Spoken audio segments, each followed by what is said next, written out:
Hey kids, Angelo here. Welcome to the Daily Tip. How's your Tuesday treating you? Mine is fine, other than what else is new? I'm a little sleepy. I am not going to lie to you, a little sleepy. But we're going to get right to the tip for today, Tuesday the 26th, I believe? Okay, tip of the day.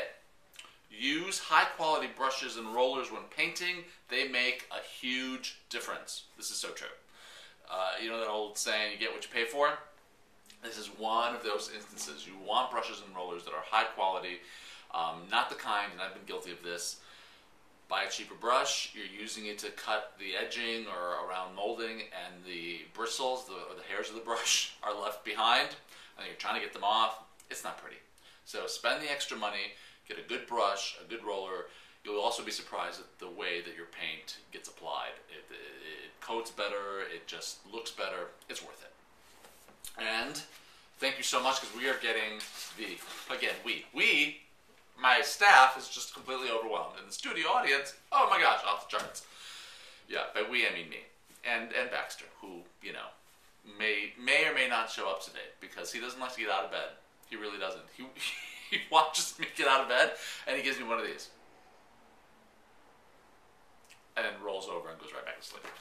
Okay, so Susan from Ohio writes, love the daily tip on video. Keep it up. Thank you, Susan.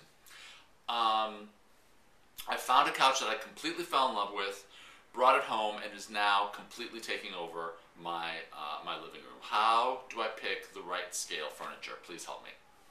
This is a huge common problem. And the problem is, the real challenge, is that when you're looking for a piece of furniture, you're in a store that has, you know, 10, 20, 30 foot high ceilings. It's a giant store. It is not a representation of your living room. Even when they create little vignettes, it's still not a representation of your living room.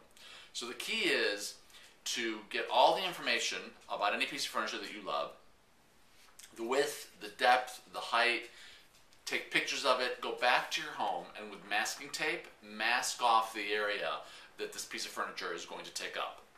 So if that means that you are buying a sofa and that sofa is going to live, you know, up against a wall somewhere, mask out where the height is, mask out the width, and then mask out the depth on your floor or carpeting. And step back and see how much physical space it actually occupies.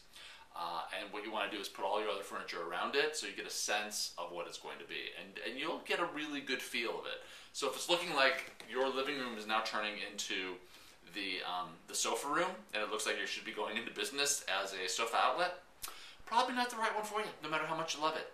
No matter how great a deal it is, it's not a great deal if it doesn't fit in your space. So do yourself a favor, go through all those little steps, and now especially with internet and having all that information online, sometimes you don't even have to go into the store. You can get the information online and practice it out in your living room and see what happens. So I hope that helps you. And remember, you can always go to angelohome.com. On the home page is the Ask Angelo link. Click on that. Your question, your comment, something you want to say about the daily tip, and leave your name and where you're from, and we'll give you a shout out. And we have a special guest because Mr. Baxter decided to wake up. I think he heard me, so let me see if I can get him up here. Come here. Do you want to say hi to the people? Do you want to say hello? Here he is, straight from the other room. Our special guest, Baxter boy. Do you want to say hi? Yeah, that's right. Do you see it? See the camera? Do you care? No. Do you want to go back to bed? Do you want to go back to bed? Do you want to go back to sleep?